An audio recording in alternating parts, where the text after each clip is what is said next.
Hello everyone, and welcome back to Let's Play Warhammer 40k Rogue Trader. I'm your host, Colosfade. It's episode 9. We're in the warehouse, and we need to go to the sewers. There is a mini-boss fight down here that's real fun. And hey, who can't use some more experience for these characters as we level them up and make them more powerful. So you come into this place and you find all these rabble. Stop there. And she's like, stop there. And I'm like, what are you looking at? And it's just here. It's stuff like this. The voices belonging to the many residents of the lower levels merge into a single humming noise. Unnerving and oppressive, much like the surrounding catacombs.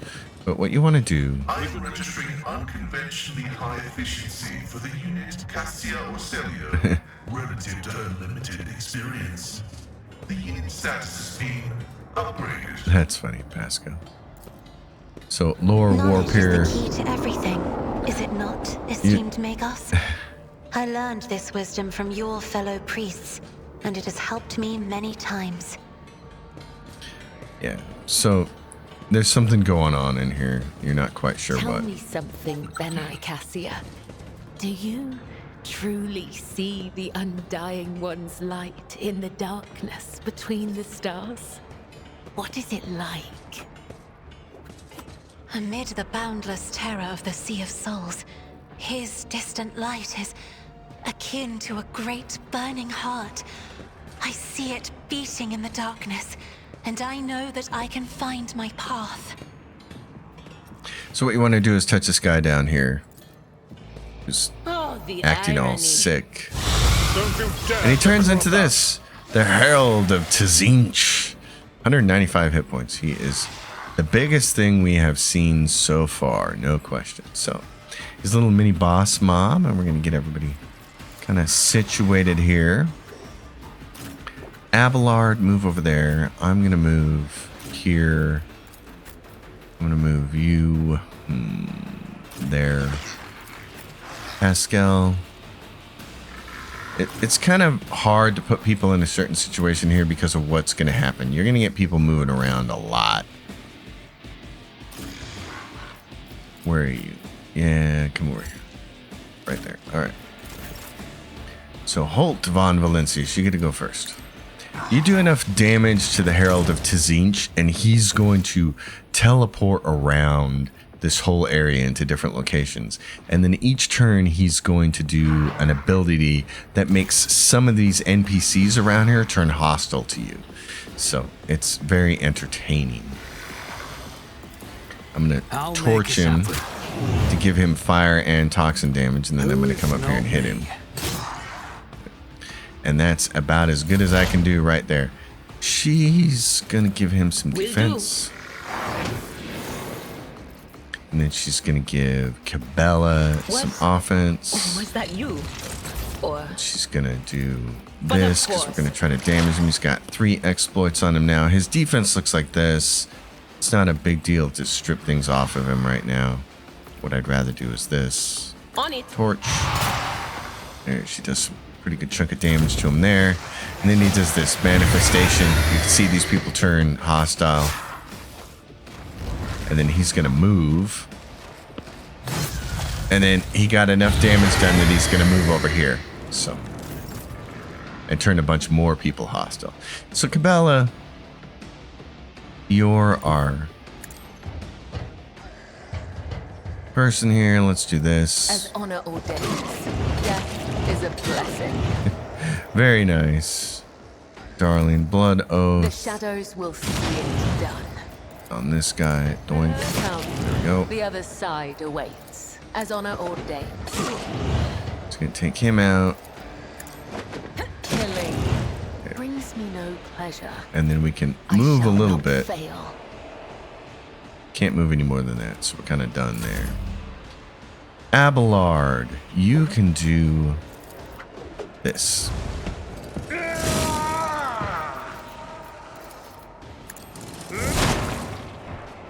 It will be done. Defense for people. Cassia, let's see. I think I want to move you here. Emperor, give me strength. Then what I'm going to try to do is move this guy out of here so he can't hit Adira. So I'm just going to try If to I move him may. to there. There he goes. He's gone. Pascal, can you If you shoot insist, somebody? Lord Captain. Who can you get? There's the Tzeentch at 95, so go ahead and take a shot at him there. That takes 16 off of him. Cassia's turn. She's going to I'm give not Abelard accustomed to being ordered around. some bonuses. Hold on.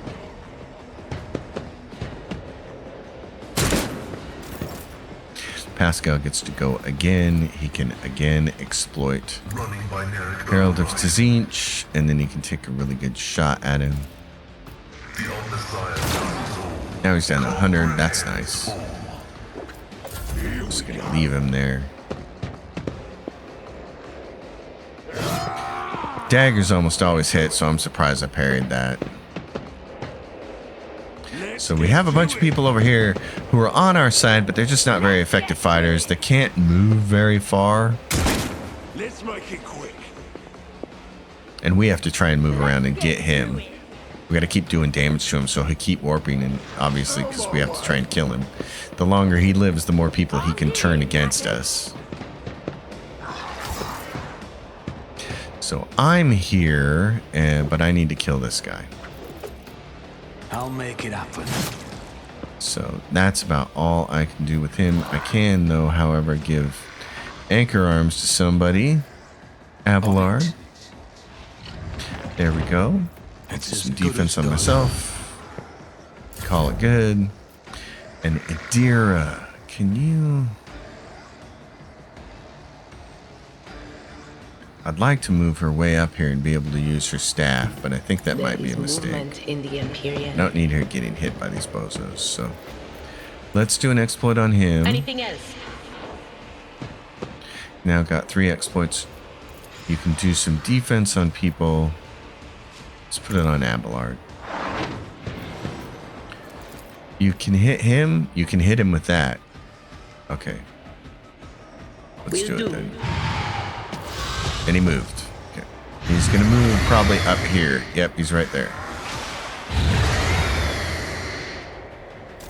Didn't turn any of those people against him, though. That's great. Okay. Oh, but now he's going to do the manifestation. So, yeah, he turned those 2 guys, but we still got these 2 guys to help. That's cool. Oh, yeah, he's going to do his little rocket gizmo there. Okay. She can move a long ways. This is great. Okay, we'll get her over here and start killing all these guys. Retribution. Can you hit him? Nope. Can't get it there. Okay. Abelard. In that case, you're going to be the guy who's going to have to do it. Slang. Right there. Oh, nice job. Okay. I will do my one fewer target. Defense. Cassia, what do you got up here? Okay. You should come over here then. Step aside. The navigator is coming. Let's move this guy right over here by Abelard. Isn't this a job for the serfs? Yep, there we go. We like that. Abelard, Me. If you insist, Lord Captain. take him down. Okay. And he really only needs to do something like Victory that. is imminent. And then can you hit some people up here? Yes, you can. Okay. Lidless Stare takes care of some people there. Pascal is right here, and what can he see? Can he shoot Tzeentch from here? He can. Great. Okay, exploit him. Shoot him. Down to 50 hit points. Fantastic. Let's get to it. Let's get to it. You can make the game, and by default it does this, you can make the game automatically follow whoever's turn it is. But I found it a little jarring with the camera angle, the way it so quickly switched to people in some of these bigger fights. So I set it up to give myself free reign, because I just like this better. Another enemy down. It still makes it hard to track things, but I don't know, I ended up liking that quite a bit better than default. I'm gonna go this way. Comes. Let's see, can you hit him from here? Nope, you're just out of reach. Okay, that's as good as we can do then. He missed it by 1. Oh, no, he can move now. That gives him a little bit. Can we hit him now? Still can't hit him. Oh, you can hit this guy here, though. Okay. I'll make it happen. You never stood a chance. Nice. All right. Herald of Tzeentch has 47 points, and he moved over here close to me. That's great. Cool. Adira, what do you want to do? You can move up here.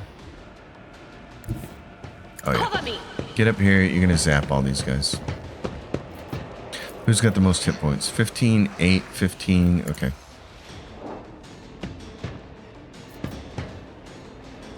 You can give yourself some defense. That whole thing adjusts her... what does it do? It should adjust her agility. I think, what does it do? Let's take a look. Forewarning. Increases the target's dodge and parry. Okay, yeah. So these two abilities right here. Dodge. Dodge. Not dodge reduction. This is just her dodge and then her parry ability. So if people are curious why I keep casting that on stuff, that's why we're going to be able to take care of all 4 rabbles there. Nice hit, sister. Jeez. He's going to do his manifestation thing, and that pretty much... I think everybody's hostile now. Pretty funny. Cabela, let's get you up here.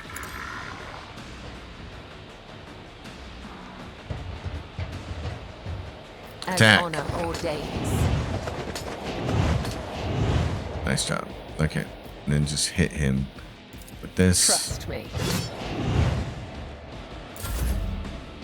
Abelard, your job is to go up here and A tactically sound approach. take care of these people. Indeed.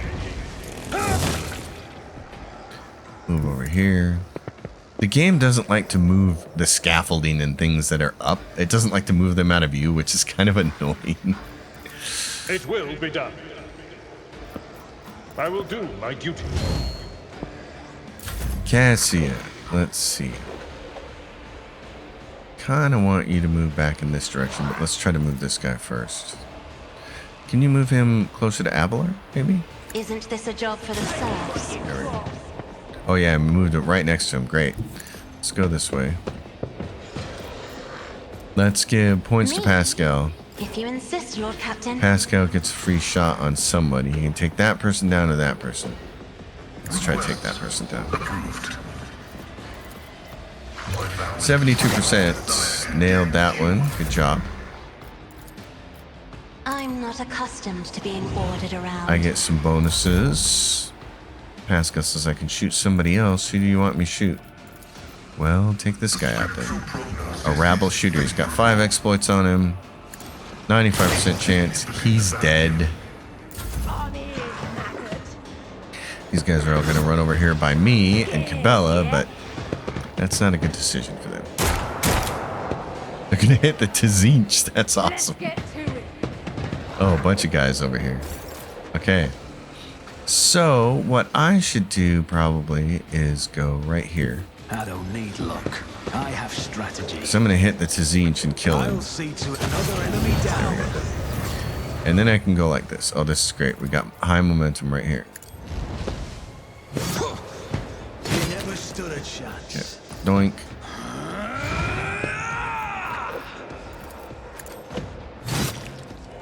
Very nicely done. Actually, I should move Let's like make this. some opportunities. This.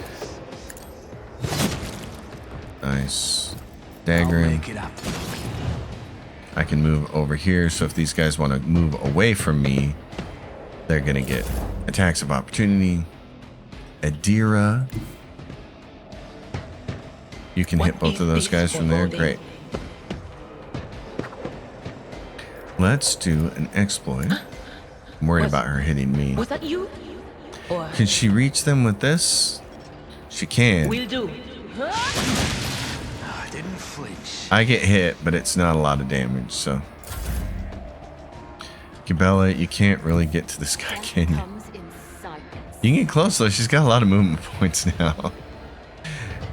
That is funny. Oh. Oh, she can't get there. Doesn't reach. All right, Abelard. Nice. So that is your little boss, mini boss, and you get this. The hypnotizing pendant. When the wearer successfully hits with a single shot attack, the target suffers slowed until the wearer's next turn. So what we should do is give that to Pascal, because he's going to make a lot of single target attacks. And then we got these boots. Whenever the wearer kills 2 or more enemies with a single attack, the attack does not spend MP. I don't know when we picked those up, but I was talking about that in the last episode, so we're going to give those to her now. And then protection against damage. This is the fellow. Oh, this is the officer archette. Protection against warp damage. Who doesn't have a cape? Who might need that? Pascal, you don't have a cape? You can wear it. Unless, does she not have one? She doesn't. Okay. Alright, so. Rise to the top. Little boss man is done, and I think the only... Oh, I might be wrong about this. Where am I going here? There's some goods over here. Let's grab these goods. I think they're the only goods in the zone. And then we can exit. Everything else is dead bodies. So as you exit, we haven't shown this yet in the game, but if you go here and you got a bunch of dead bodies on the ground, it's going to give you all their loot. The only thing it won't do is give you the goods. That's why I like to loot everything manually. So we're out of the sewers. We'll go back into the warehouse. We're done with the warehouse. So we're going to come back the way we came. In here behind them and sabotage them, ambush them really. That fight went really smoothly. Exit to the upper way.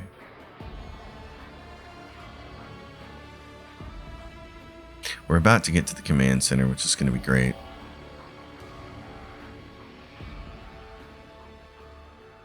And then we're really going to have like, what, 1 or 2 fights left, I think.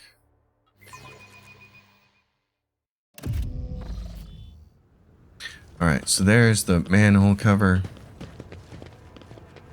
We're going to come up here and head this way. We're going to try to pass some kind of persuasion check. Some 10 people, children among them, are huddled together in fear. You see that half of them have black holes where their eyes used to be. Some maintain a gloomy silence. Others are wailing. Several armed insurgents are carefully watching over the terrified hostages, snapping every now and then at someone for shaking too much or crying too loudly. Come to your senses, Herald. Look at what you're doing to your own family. A woman of about 60, gray-haired but still strong, is kneeling before a stocky man with a thick, pure white beard, stretching her arms toward him. Take pity on us. Let us go.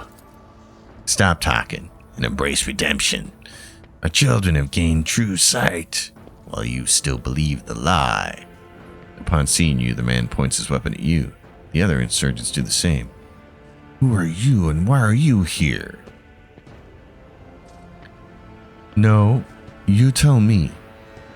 Who are you and what are you doing to these unfortunates?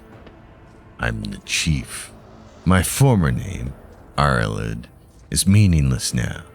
I am a father leading his family to deliverance from woes to salvation.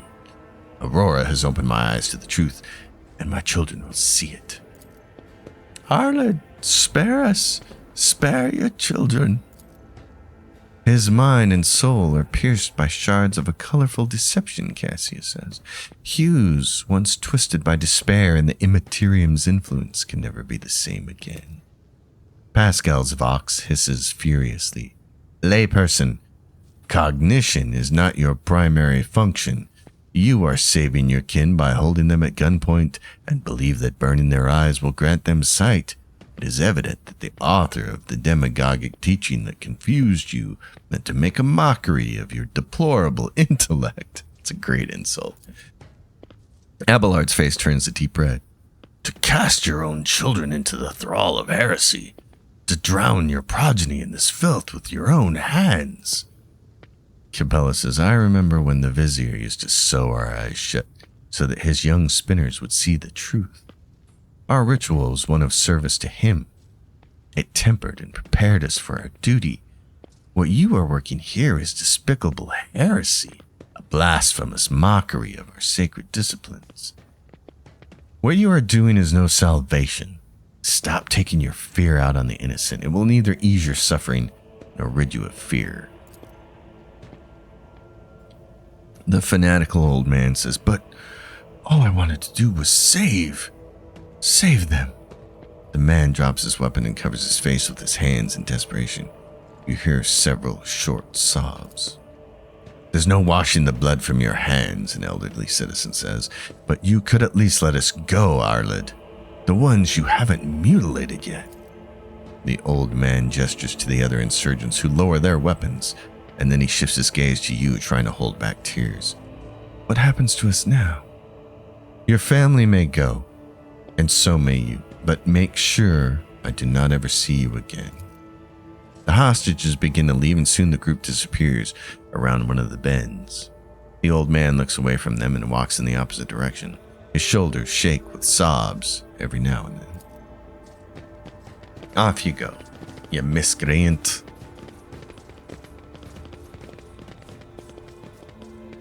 So no more people's isles will get burned out today, and we love it. And we have a little demolition we got to do first. Fortune smiles on us, an ill omen. A little demolition, a little leveling. Oh, there's a backpack down here in this lower level. We got to go this way to get to it.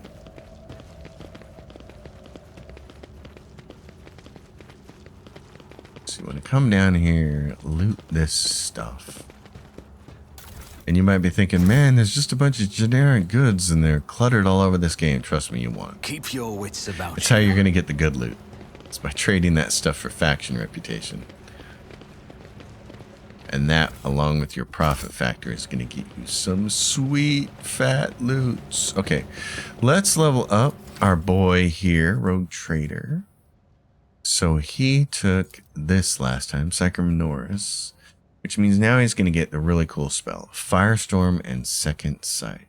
So Firestorm is one of his first really cool pyro abilities. Oh, wait a minute. Am I reading this wrong? Rogue Trader, Psychominoris, Firestorm. Yeah, I thought it said Firestorm, but it's not. Oh, it's right here. There we go.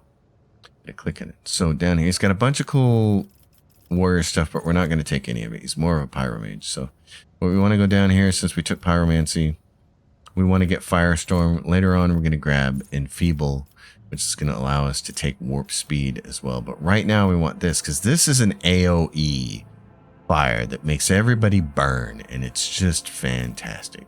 So we want to do that, and then we want to grab this ability called Second Sight right here. The Psyker's psychic powers that have a range of 2 cells or more have their range increased by +3, and it's based on his perception. So now he can land Firestorm and his other Ignite spell, this one, from Pyromancy. He can land those further away, which is really important for him.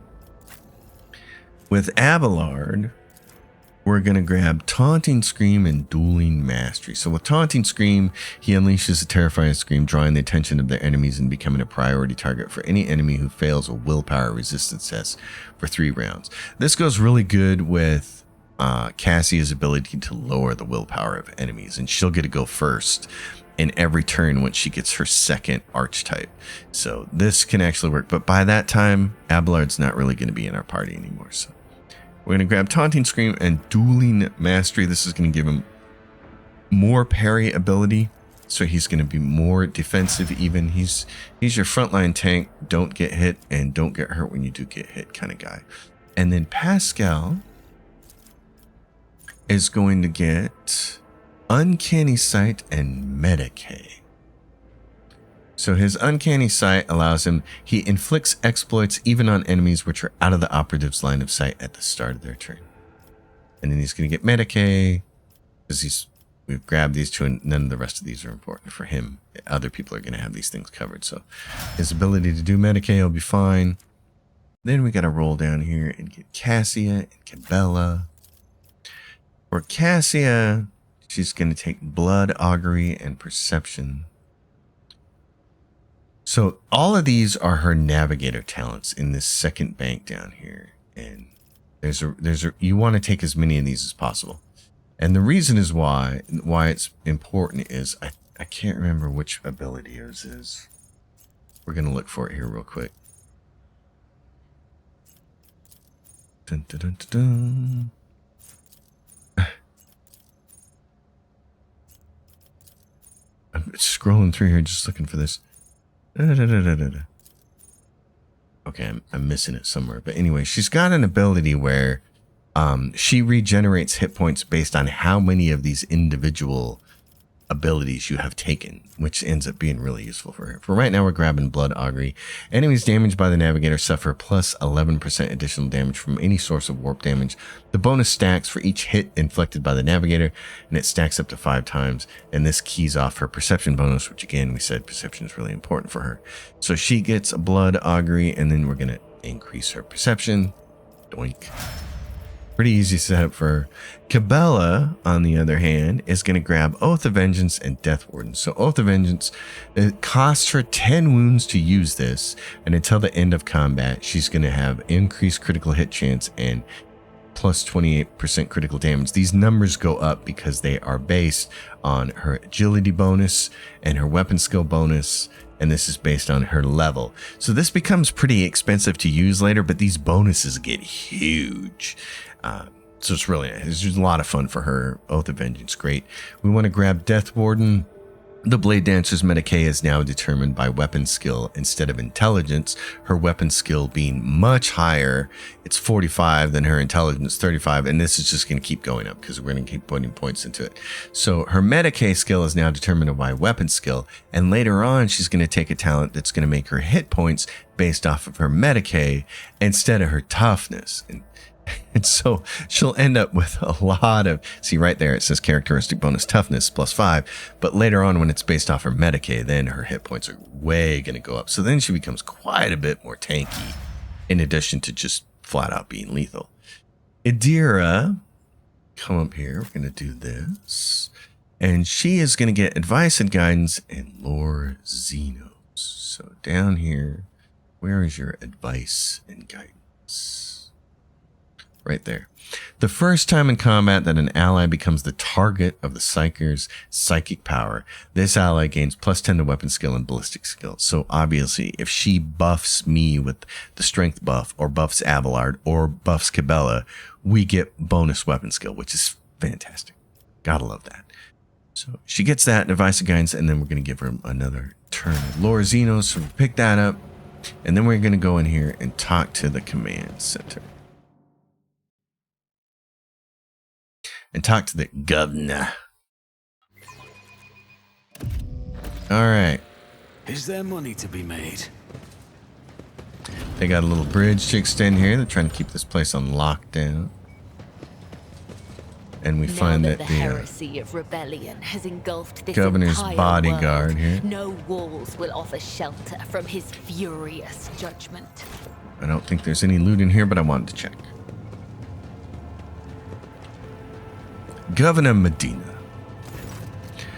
Faisal Raikadabi Ad Medina of the Coronis, governor of this star system. Welcome to my temporary headquarters.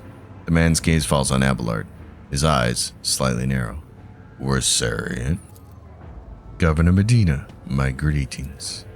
Lady Navigator, what an honor. I never thought that House Orselio would grace our world with a visit. I only wish I could have received you under different circumstances. House Orselio is grateful for the support that you have provided to Urek 5 these many years. Then the governor notices Cabela's clothes and his eyes go wide. He adds softly and cautiously, "This woman, she is your bodyguard, I presume? Or is she here to..." He stops, choosing not to finish his question. "I'm not seeing the convoy I sent to meet you. What happened? Did they fail to find and escort you? If that is so, I promise you their punishment will be swift and severe." The convoy was ambushed and massacred. The only surviving soldier turned out to be a traitor and was personally executed by me. That is an outrage. I will have the personnel vetting procedure changed immediately. The slightest suspicion will be grounds for arrest. Your lordship, before we proceed with discussing the matters that are of interest to you, there is a question I feel compelled to ask. It was only recently that Lady Theodora was the head of House von Valencius. I have received no word of her demise. How is it that you are now the rogue traitor? Well, our ship was attacked, Theodora was killed, and I claimed my inheritance. That is all you need to know. The governor frowns, a deep shadow falls over his face. Rogue traitor von Valencius, slain! Unthinkable! Please accept my deepest and most sincere condolences. Your lordship, do not hesitate to let me know how I might be of help. Well, I need fresh crew to replace those killed in the attack on the ship, and I need material compensation. Of course, your lordship, you will be compensated for the damages, and we gain profit factor. Anytime you can make a choice that you're going to gain profit factor on, you want to do it. Abelard nods in approval and remarks quietly, excellent, your lordship. A rogue trader has no use for leniency. I can offer you several thousand fine, obedient servants. However, I'm sad to inform you that I won't be able to do it until we've dealt with the insurgency on the planet. I'm sure you won't have to wait long. The rabble will soon be duly punished for their heretical scheming. Are you so confident that you will crush the insurrection soon? My own impression has been the exact opposite. Is that so? The governor maintains his composure. I'd like to hear your reasoning. This insurgency is headed by a certain Aurora, a prophet who, according to their followers, possesses mystical powers. The rabble's usual superstitions. I'm sure this Aurora is a charlatan, muttering some doggerel, what their dim followers think to be magic spells. This does, of course, warrant their eventual burning in the furnace of penance, but it does not point to there being anything special about this insurgency. Oh, really? Well, scores of crazed people with scorched eyes are stalking the city. The insurgents are maiming their own? Good. The insurgents talk of a final dawn, the impending demise of the world. Yet another superstition. Surely you don't expect me to believe in it. The insurgents are using the archenemy's artifacts, enchanted lenses, to perform unholy sorcery. I've heard about these lenses. What makes you think they're enchanted? Any fool can light a fire with a magnifying glass. That's no sorcery. You ought to leave your bunker more often, Governor Medina. I have only recently arrived in the system and I already know much more about the uprising than you do. The governor's eyes darken, but your unwavering gaze makes him give in. All right. Perhaps I've underestimated the mutiny, writing it off as the rabble's usual nonsense. However, if it does involve corruption and an underground cult, this needs to be investigated. I'll assign additional resources to it and take the issue seriously. You have my word, your lordship. My kinsman, Kunrad Voitver von Valencius, has betrayed our dynasty and the Imperium. If he's hiding in the system, I want it handed over to me. Voitver is a traitor? Why, any family, however noble, has an unworthy scion or two. Naturally, we will surrender him should we find him within my jurisdiction. Unfortunately, I have no information regarding his location. However, we have a cogitator here at the command center. It's connected to a data crypt from the Logis Abel's sanctum. It's aggregated all the Lex Mechanic reports. Unfortunately, the access prayer for it is unknown to me. If you manage to convince the stubborn machine, you might learn something about Kunrad's movements. I'd hazard he fled from you on a ship, not a pair of wings. I wish to commend the courage of one of your officers, Sergeant Malgar. He and his soldiers valiantly defended the starport. The sergeant who managed to impress a person of such noble standing will be recommended for decoration. And lastly, Henriks von Kalax, an interrogator of the Most Holy Inquisition, is operating in your system. Do you know where he is? The governor lowers his voice. I do. Master von Kalax has left for the hallowed electrodynamic cenobium. It's an ancient monastery of the Adeptus Mechanicus. I don't know what his objectives are. Needless to say, insurgent activity has been observed in the monastery's vicinity. But I suppose that's too petty of a problem for an agent of the Most Holy Inquisition. Besides, I've already sent a small detachment of reinforcements there. The weapon the insurgents were using to shoot down shuttles over the city has been destroyed. Now nothing is preventing you from returning to your ship. If you wish to find Master Van Kalox, you should go to the cenobium of the Adeptus Mechanicus. Pascal. Notes of anxiety creep into the voice that rattles from his vox. On behalf of the priesthood of Mars, I, Majos Hanuman, am officially initiating my participation in this operation. I must inspect the state of the relic and assure myself that it is under zero risk of falling into heretic hands. According to the catechism of maintenance and operation, my tech comrades were supposed to lock the monastery gates against lay people and activate the traps. I deem it optimal that an ordained Majos should provide his assistance. I categorically object, Governor Medina says. As much as I respect the sanctity of your monastery, I have in my hands a whole capital that needs to be attended by the Omnissiah's servants. We have lost many eminent tech priests. Incidentally, one of them perished in that same monastery. Mechanical failures could occur at any moment. Putting it bluntly, you may consider yourself forcibly recruited into the city's defense forces. Medina and Pascal glare at each other, and their unyielding gazes like crossed swords. This Majos is part of my retinue. You have no right to give him orders. You mistake me for a fool, Governor Medina says. I know that he arrived separately from you, and I would bet my life that no...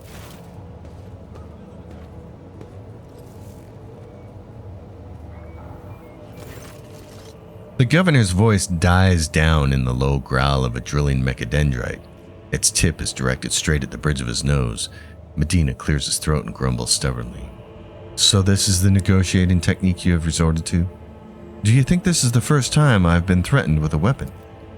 No, Pascal says, but this could be your last. I am heading to the monastery because I must. Is that clear? The governor mutters through gritted teeth. Abundantly so, Majos. All right. It would be my pleasure to assist the Omnissiah's servant in reaching the sanctum. Thank you for your cooperation, Pascal says. As compensation for your consideration of my request, I, Majos Hanuman, officially undertake to accompany you in the Reichhead system, in the role of bodyguard, and to protect you at all costs until your life functions cease, but only within the limits of the Reichhead system. You're Hanuman? Governor Medina says. Glad you're alive. The governor raises his eyebrow and stares at the tech priest in surprise, but refrains from further commentary. Pascal, what's so special about the cenobium and the relic? What is there that has drawn the attention of an interrogator of the Inquisition? I have never been there before, he says, but I would presume that the sacred relic of the reactor is capable of great destruction should it end up in heretic hands. The fury of the freed machine spirits, once released from the sacred circuit, will destroy everything around them. The degree of damage inflicted may render the world of Reichad Minoris uninhabitable. Heresy must be purged from those blessed halls. I declare any desecrator who defiles the relic's power a Category 3 blasphemer, deserving of immediate execution. Governor, what has perplexed you about my companion's name? Governor looks at Pascal with curiosity. According to the reports we received, Logis Abel Hanuman set off for the hallowed electrodynamic cenobium a short while before it was stormed. I'm glad to find out that you're safe. Perhaps you possess information on Master Van Kalox. Pascal's vox rasps in confusion. My name is Pascal Hanuman, not Abel. I know nothing of such a person. What do you know about this Abel, Governor? I never met him in person. That esteemed Logis supervised the work of Reichad Minoris' Lex Mechanics for many years. However, he rarely left his cyber chapel, and I never had the honor of making his acquaintance, a true Anocrite. Why did he fly to the monastery? That seems suspicious. When a Logis of Adeptus Mechanicus wants to go somewhere, we don't ask why, your lordship. Where can I get more information on this individual? I would have suggested that you inspect the esteemed Logis' sanctum, but it was destroyed by the rebels. We recovered several data crypts and connected them to the cogitators at the command post. They might provide you with some information. Pascal is amazed that a mechanical voice from a Vox can sound so confused. That name might have been used as a signal intelligible only to its intended recipient. In that case, its bearer might be Archmagos Amernac, initiating an investigation and data collection procedure. Adira tenses up and listens, then turns around sharply to face Pascal. I can hear my friend's snide whispers through the door. Be careful on your search, Magos. If you stare into a shattered mirror for too long, you might see yourself in it, in every shard at once. Mending it is that much more of a tainted affair than the new reflection is deathlike. Glad to be of service, Governor Medina says. And that's all I wanted to discuss. So we have an intrusion. It's the Adeptus Arbites showing up with his annoying barking dog. The Adeptus Arbites is assuming command of this area. The arbitrator marches forward relentlessly and halts one step away from the governor, looking down at him. Governor Medina, in the name of the Lex Imperialis, I, Proctor Solomorn Anthar, arrest you on suspicion of involvement in the theft of the shipment of the Imperial Tithe. Taking into account the state of emergency on this planet, I will permit you to retain your authority under my direct supervision. From this time forth, you will give the Adeptus Arbites your full cooperation, in particular by transferring command of the strike groups and other resources to me.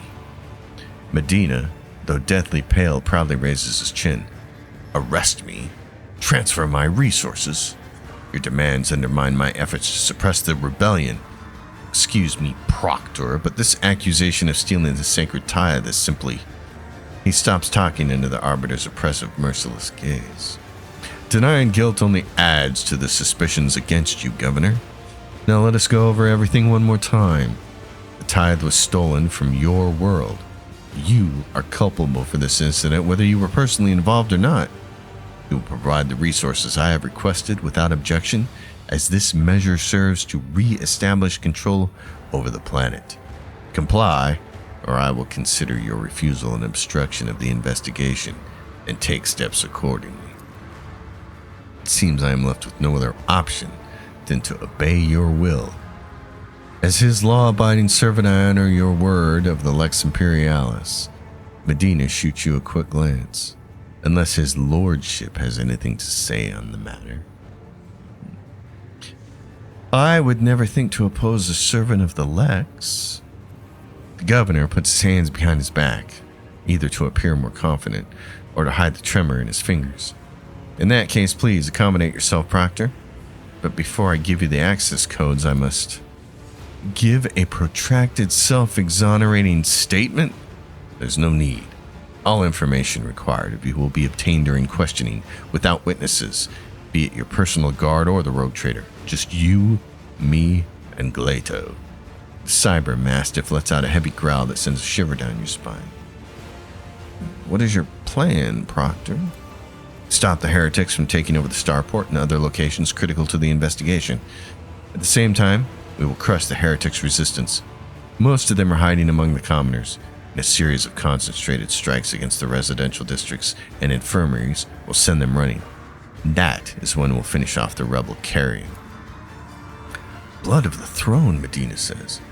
I will be governing over nothing but ruins and corpses by the time you're done. Have faith in my methods, Governor. I'm not going to depopulate your world, after all. It needs to be able to continue paying the tithe. Killing innocents is unacceptable, even for the sake of saving a world. The Arbiter's voice rings with steel. Aversion to collateral damage is a weakness that heretics exploit to the fullest. While you stand here pitying and hesitating, the enemy is busy fortifying their positions and replenishing their losses. Stalling, dictated by mercy, only magnifies the damage the world will suffer. Well, why do you think the rebels are hiding among the civilians? They could have shelters elsewhere. I know this from a few intercepted Vox exchanges and a couple of scumbags we've interrogated. But first and foremost, I know from experience. Such mutinous rabble always feeds off its families and associates, who also provide a source of recruits to support its ranks. And of course, there is the heretics' contemptible habit of using the local population as a shield. We need to flush them out of their nests and starve them of resources. Well, I wish you luck in your investigation then. Combat arsenal transferred to the command center is full. No damage sustained. Rise to the top. Or get Those left guys are in the done. dust. We have, I believe he said there was a cogitator that we could talk to get some information on Heinrichs. This cogitator looks a lot older and more worn than the ones next to it. However, it has evidently been well cared for. Numerous parts have been replaced, and not a single key is jammed, and fresh seals with prayers to the Omnissiah adorn its surface. One of the side panels has been removed. Bundles of gold notched cables run from inside to a small data crypt that was connected only a short while ago. The screen reads, awaiting access code. You have bypassed the security layers. The cogitator is ready to reveal its secrets. Pascal leans forward and runs his fingers over the keys. The cogitator's screen blinks and responds with a string of unknown characters. I appealed to the machine spirit to open Logis Abel's personal archives as well, as he accepted my request. I cannot see the secret design, but I can sense it, Abel says. Shackled in stasis, the minds of the initiated are slumbering in the neural harness of their vows. I am registering an impulse of change. I surmise a potential influence on the stasis of the secret design. There came a time when the spiral was turned into a circle, but the cycle can be discontinued. The revelation granted by the Omnissiah to Logis Abel in the course of his data meditation has been recorded verbatim. Logis Abel is seeking an audience with the venerable Dar Impulse 6, who may assist in interpreting the revelation. A request has been sent to the governor's palace for a shuttle flight to the electrodynamic cenobium. A message has also been sent to the Furibundus system. The cycle can be discontinued, Pascal says. I recognize the words. I believe I know the intended recipient of the message in the Furibundus system. It was me. Omnissiah, grant me the wisdom to fathom this mystery. Upon Logis Abel's orders, the archives of every Augur station in Rykad Minoris and the two primary satellites of the Rykard star have been queried. Said satellites are named Magus Maruf and Zephyre the Keen, after two great champions of faith, whose external cogitators were placed inside the satellites' core after their shells perished. The purpose of the sacred computation requested by the Logis is to uncover the external influence behind the ongoing insurgency. Computation result, positive. Multiple instances of interference and malfunction detected, suggesting that the ships moving across the system deliberately blinded the sacred augur's eyes. The first of these ships is thought to have arrived 2 Rykad Minoris cycles ago, early in the winter. The most recent one arrived a month ago. Logis Abel's conclusion: the insurrection on the planet has been long in the making with the participation of external actors. It is alleged that 2 cycles ago Aurora arrived in the Rykad system, the rumored unholy prophet of the insurgents. The subsequent ship movements can be attributed to weapon deliveries. But what is the nature of their activity near Rykad Philia? Governor Medina's attention must be drawn to, and the final entry cuts off abruptly. Go to recent observations. The satellite Magus Maruf reports that a ship is translated into the system. Its signature is consistent with records of the flagship of a rogue trader, Dynasty, House von Valencius. The satellite Zephyr the Keen reports that a ship drifting nearby has hurriedly sped away. The ship had sent an encrypted Vox transmission to the insurgent-controlled areas of the surface of Rykad Minoris. Another transmission was directed to the planetoid Rykad Philia. Both transmissions were signed Brother Twilight. Their contents could not be decrypted. The investigation entry contains planet-side coordinates marked as Heavy Augur Station jamming, possibly a hidden insurgent base. Well then, that's what we have. That information. So we have to go to the electrodynamic cenobium. If you want to go back out into the upper way and get any loot that you missed, you can do that. We're going to go directly to the void ship. Everybody's going to get healed. That's going to be the nice thing about going back to the void ship. And then you can click on rank admin nurse and you can see that now there is a bunker. There's the starport where we're at and the electrodynamic cenobium. What's the bunker? Oh, the bunker is directly where we were. That's where we just left. Okay. So the electrodynamic cenobium is where we have to go next. There are many, many fun encounters there. And then we'll be out of chapter 1. So folks, I'm going to leave it here. You all know the drill. Leave questions and comments down below. Like the video. Subscribe to the channel. Pass the link around. Tell people about it. Work that algorithm. Work it, baby. Work it. And I will see you all next time, as usual. Until next time, happy gaming, everyone.